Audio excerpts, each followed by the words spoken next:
Welcome to my Bangla tips beginners. আজকে আমি আপনাকে দেখাবো ক্রপ টুলের বিভিন্ন ধরনের কাজ।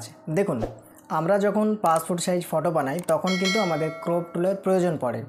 আমরা যখন কোনো একটা ফটোকে ক্রপিং করি বা পাসপোর্ট সাইজ করি তখন কিন্তু আমাদের ক্রপ টুলের প্রয়োজন পড়ে। যেমন ধরে নিন, এই ফটোটাকে যদি আমি পাসপোর্ট সাইজ করি তাহলে আমাকে প্রথমত এই ক্রপ টুলে আসতে হবে। আসার পরে এই যে ক্রপ টুল আছে এই টুলটার উপরে একবার ক্লিক করতে হবে। এখানে ক্লিক করার পরে পাসপোর্ট একটা সাইজ দিয়ে নিতে হবে।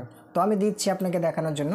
ধরে নিন, প্রথমত এখানে আমি একটা সাইজ দিচ্ছি 1.2 ইঞ্চ, মানে পাসপোর্ট সাইজ আমি যেটা দিই, ঠিক আছে। আর হাইটে দিচ্ছি 1.5 ইঞ্চ, ঠিক আছে। সাইজটা দেওয়ার পরে আমাদেরকে যে কাজটা করতে হয় এটাকে ক্রপ করতে হয়। তো ক্রপ মানে কি? ক্রপ হচ্ছে আপনাকে ফটোটাকে আপনার মতো করে কেটে নেওয়া। এই যে আপনি সাইজটা দিলেন পাসপোর্ট সাইজ, এবার আপনি ফটোকের উপরে মাউস পয়েন্টারটা রেখে মাউসের বাঁ দিকের সুইচটা টিপে ধরে নিচের দিকে টানবেন মাউসটা। তাহলে কিন্তু আপনি যতটুকু অংশ নেবেন মানে ক্রপ করবেন ততটুকু অংশ আপনি সিলেক্ট করতে পারবেন। সিলেক্ট করে ছেড়ে দেবেন। ধরে নিন, আপনাকে দেখানোর জন্য আমি এতটুকুই সিলেক্ট করলাম। সিলেক্ট করার পরে এবার আমি যদি কিবোর্ড থেকে এন্টার প্রেস করি এটা সেভ হবে, অথবা যদি আমি উপরে যে টিক চিহ্নটা আছে এই টিক চিহ্নটার উপরে একবার ক্লিক করি তাও সেভ হবে। এবার আমি আপনাকে দেখাবো যে আর আপনি কি কি কাজ করতে পারবেন এই ক্রপ টুল থেকে, ঠিক আছে। তো তার জন্য দেখুন, প্রথমে আমি ক্রপ টুলে সিলেক্ট করলাম। সিলেক্ট করার পরে এবার কিন্তু আপনি ফটোর সাইজ দেখতে পারবেন। মানে ক্রপ টুল থেকে কিন্তু আপনি ফটোকের সাইজ দেখতে পারবেন। কিভাবে? এই ক্রপ টুলে সিলেক্ট করবেন। সিলেক্ট করার পরে দেখবেন উপরে অনেকগুলো ঘর চলে আসবে এবং লিখে থাকবে উইথ, হাইট, রেজুলেশন। এইখানে অনেকগুলো অপশান দেওয়া থাকবে বা ঘর থাকবে একটা করে। আপনি এইদিকে ফলো না রেখে আপনি ফলো রাখবেন ফ্রন্ট ইমেজ। দেখুন, ক্রপ টুলে সিলেক্ট করে মানে ফটোটা আগে ওপেন করবেন। ওপেন করার পরে ক্রপ টুলে একবার ক্লিক করবেন। ক্লিক করার পরে এই যে ফ্রন্ট ইমেজ একবার ক্লিক করে দিলেই সঙ্গে সঙ্গে কিন্তু আপনার ফটোকের সাইজটা দেখিয়ে দেবে এখানে, ঠিক আছে। দেখুন, আমি ফ্রন্ট ইমেজে ক্লিক করলাম আর উইথে যে সাইজটা আছে এই ফটোকের সেটা দেখিয়ে দিচ্ছে সেন্টিমিটার হিসাবে। আর হাইটে যে সাইজটা আছে সেটাও কিন্তু এখানে দেখিয়ে দিচ্ছে সেন্টিমিটার হিসেবে। তাহলে আপনি বুঝতে পারলেন যে ক্রপ টুল থেকেও ফটোকের সাইজ দেখতে হয় কিভাবে, সেটা আপনি জানতে পারলেন। এবার আমি আপনাকে দেখাবো 2 নম্বর কাজ। আমরা কিভাবে একটা ফটোকে ক্রপ করতে পারি, বিভিন্ন ধরনের মতো করে ক্রপ করতে পারি, বিভিন্ন 3D হিসাবে ক্রপ করতে পারি। তো সেটা কিভাবে, যার জন্য আমি এখান থেকে ফটোটা ক্লোজ করে দিচ্ছি। আর একটা ফটো আমি আপনাদেরকে দেখাবো ওপেন করে। তো আপনি অপেক্ষা করুন, আমি একটা ফটো এখান থেকে খুঁজে বার করছি। হ্যাঁ, ধরে নিন এই গাছের এই ফটোটাই নিলাম। ফটোকের উপরে একবার ক্লিক করে এখান থেকে ওপেন করে দিলাম আর সঙ্গে সঙ্গে আমার ফটোটা আমার ফটোশপে ওপেন হয়ে গেল। কিভাবে ওপেন করলাম সেটা তো আপনারা ভালোভাবেই জানেন, সেটা তো আপনাদের জানা আগে থেকেই আছে, তাই না? আপনি আমার চ্যানেলটা যেহেতু বিগিনার্স, যার জন্য বিগিনার্স লেভেলে বোঝাতে হয় আমাকে, ঠিক আছে, যাতে একবারেই আপনারা সহজ ও ক্লিয়ারভাবে বুঝে যান। আপনি জানেন তারপরেও আপনি সহজে সেটা যেন আপনার মুখস্থ হয়ে যায়, জেনে জেনে শুনে শুনে যেন আপনার পুরো মুখস্থ হয়ে যায়। আর আমার এই চ্যানেলের সঙ্গে যদি আপনি থাকেন অনেক ধরনের ভিডিও পাবেন আর অনেক সহজ সরলভাবে এক দেখাতেই আপনি সেই দিনেই শিখে নেবেন। আমি এতটুকু গ্যারান্টি দিয়ে বলতে পারি। যখনই আপনি ভিডিও দেখবেন সেই দিনের মধ্যেই আমি আপনাকে বুঝিয়ে দেওয়ার চেষ্টা করব, সেই দিনের ভিতরেই। আপনাকে 2 দিন 3 দিন দেখতে হবে না। আমার একটা ভিডিও দেওয়া মানে জানবেন ওই ভিডিও থেকে আমি আজকে শিখে নিতে পারবো, ঠিক আছে। আমি এইভাবেই আপনাদেরকে বোঝানোর চেষ্টা করি। আমি যতদিন ভিডিও আপলোড করব আপনাদেরকে দেখানোর জন্য, আপনাদেরকে শেখানোর জন্য, আমি ততদিন এইভাবেই আপনাদেরকে ভিডিও দেওয়ার চেষ্টা করব। আপনারা শুধু পাশে থাকবেন চ্যানেলটি সাবস্ক্রাইব করে রেখে, ঠিক আছে। তো দেখুন, এই ফটোটার যে কাজটা আমি করব সেটা হচ্ছে ফটোটা ওপেন করলাম। ওপেন করার পরে আমরা যে ক্রপ টুলে আসবো, ক্রপ টুলে ক্লিক করলাম। এইখানে ক্লিক করার পরে এখান থেকে আমি একটা সাইজ দেবো, ঠিক আছে। যে কোনো একটা সাইজ এখান থেকে আমি দিলাম। ধরে নিন এখানে আমি দিচ্ছি এখানে 4 লিখলাম আর হাইটে দিলাম 6, ঠিক আছে। জাস্ট আপনাকে দেখানোর জন্য সাইজটা আমি দিচ্ছি। এবার এই রেজুলেশনে এখান থেকে আমি 300 দিই। এখান থেকে আমি 300 দিলাম। 300 দেওয়ার পরে আমরা যে সাধারণ যেভাবে আমরা ক্রপিং করি আপনাকে বললাম, সেটা হচ্ছে এরকমভাবে ড্র্যাগ করি ফটোটা আর ক্রপ হয়ে যায়। মানে এই ক্রপটা হচ্ছে কেমন সোজা ক্রপিং হচ্ছে, তাই না?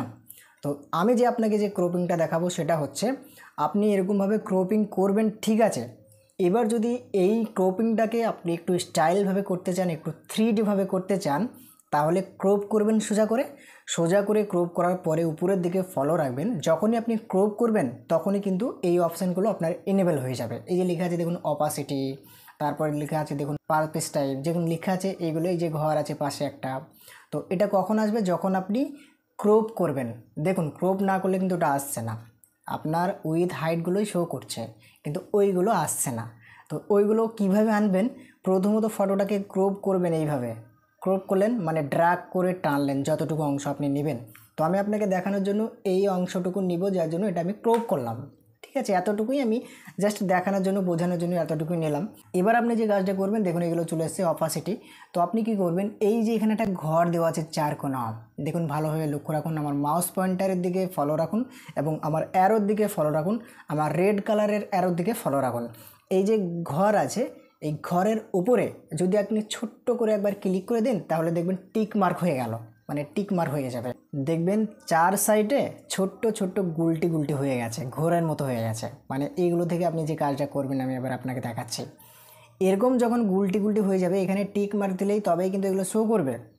তো আপনি কি করবেন, এই মাথাতে মাউস পয়েন্টারটা রেখে যদি আপনি মাউসটাকে, মানে আপনি হাতে করে না কাজটা করলে বুঝতে পারবেন না, তবুও আমি আপনাকে বলে দিচ্ছি, আপনি দেখে নিন, আপনি আপনার ফটোশপে এটা করবেন, তাহলে বুঝতে পারবেন খুব সহজে।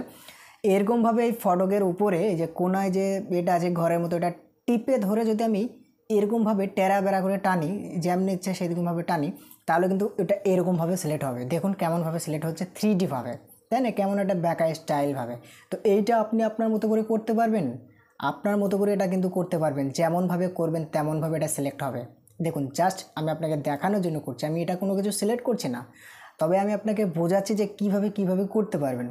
তো এইভাবে আপনি ফটোকে সিলেক্ট করতে পারবেন। দেখুন কেমনভাবে সিলেক্ট হচ্ছে, এরকমভাবে কিন্তু আপনি ফটোকে সিলেকশন করতে পারবেন এই টুলটার মাধ্যমে, বা এই প্রসেসের মাধ্যমে, বা এই টিপসের মাধ্যমে। আপনি বুঝতে পারছেন কেমনভাবে সিলেকশন হচ্ছে, আশা করি বুঝতে পারছেন। তো এটা কখন করতে পারছেন, যখন আপনি এই ঘরটায় টিক দেবেন তখনই কিন্তু এটা করতে পারবেন। আর টিকটা যদি আপনি উঠিয়ে দেন, তাহলে কিন্তু এরকমভাবে 4 কোণাভাবে সিলেক্ট হবে। টিক চিহ্নতে ক্লিক করে যদি আপনি এরকমভাবে টেরা বেড়া করে ধরে নিন, আমি আপনাকে দেখানোর জন্য এতটুকুই সিলেকশন করলাম। সিলেকশন করার পরে যদি আপনি এখান থেকে টিক চিহ্নতে ক্লিক করে দেন, তাহলে কিন্তু দেখুন ফটোটা কেমনভাবে ক্রপিং হয়েছে বা কেমনভাবে সেভ হয়েছে। এরকমভাবে কিন্তু আপনি সেভ করতে পারবেন ওই টুলটার মাধ্যমে, ওই ক্রপ টুলের মাধ্যমে। আশা করি এই ছোট্ট ভিডিওর মধ্যে, এই ছোট্ট কাজটার মধ্যে আপনি অনেক কিছু শিখতে পেরেছেন। যদি কোনো কিছু বুঝতে না পারেন, আমাকে কমেন্ট বক্সে জানাবেন। আর যদি এই ভিডিও থেকে কিছু না কিছু একটা শিখতে পেরে থাকেন, তাহলে একটা লাইক করে জানাবেন। আর যদি আপনি, আমি বারবার বলি, চ্যানেলে যদি আপনি নতুন হয়ে থাকেন, একটু সাবস্ক্রাইব করে দেবেন দয়া করে। কেননা যদি আপনি সাবস্ক্রাইব করেন বা যদি আপনি লাইক করে কমেন্ট করেন, তাহলে কিন্তু আমি মোটিভেট হব, আমার ভিডিও বানানোর আগ্রহটা বাড়বে। ঠিক আছে, যেহেতু আমাকে এই ভিডিওটা দেখার পরে লাইক করেছে বা কমেন্ট করেছে, আসলে আমার ফলোয়ার্সদের বা আমার সাবস্ক্রাইবারদের অনেকটা ভালো লেগেছে ভিডিওটা, যার জন্য তো আমাকে লাইক কমেন্ট করেছে, তাই না। তো এরকম ধরনের ভিডিও আরও বানাতে আমার ইচ্ছা হবে, যার জন্য আমি আপনাকে রিকোয়েস্ট করব, যদি আপনি চ্যানেলে নতুন হয়ে থাকেন, আপনি ওইভাবে ফিরে যাবেন না, আমার কথাগুলো একটু শুনবেন বা দেখবেন, আপনি কিছু না কিছু সেখান থেকে একটু কিছু শিখতে পারবেন। যার জন্য আমি আপনাকে রিকোয়েস্ট করব, চ্যানেলটি সাবস্ক্রাইব করে পাশে থাকবেন। দেখুন যদি আপনি সাবস্ক্রাইব করে পাশে থাকেন, তাহলে পরবর্তীতে আপনাদেরই লাভ, মানে যখনই আমি ভিডিও আপলোড করব, সবার আগে আপনাদের ফোনে পৌঁছে যাবে, যদি আপনি সাবস্ক্রাইব করে রাখেন। আর যদি সাবস্ক্রাইব করে না রাখেন, তাহলে কিন্তু আমাকে হারিয়ে ফেলবেন। আর কবে আমি ডেলি তো ভিডিও একটা করে আপলোড করি, তাহলে কবে কি ভিডিও আপলোড করব সেটা তো বুঝতে পারবেন না, আর পাবেন না সাবস্ক্রাইব যদি না করে রাখেন। আর সাবস্ক্রাইবটা করে রাখলে যখনই আমি ভিডিও আপলোড করব, তখনই সঙ্গে সঙ্গে আপনাদের ফোনে পৌঁছে যাবে, যদি আপনাদের ফোনে নেটটা চালু করা থাকে বা ডাটা অন করা থাকে। আশা করি আপনি অনেক ক্লিয়ারভাবে বুঝতে পেরেছেন। তো আজকের মতো এই পর্যন্ত বন্ধুরা, ভিডিওটা বেশি লং করতে চাইছি না, এখান থেকে আমি ফিনিশ করছি। সবাই ভালো থাকবেন, সুস্থ থাকবেন, বাংলা টিপস বিগিনার্স এই চ্যানেলের সঙ্গে আপনারা লেগে থাকবেন। তো আজকের মতো এই পর্যন্ত।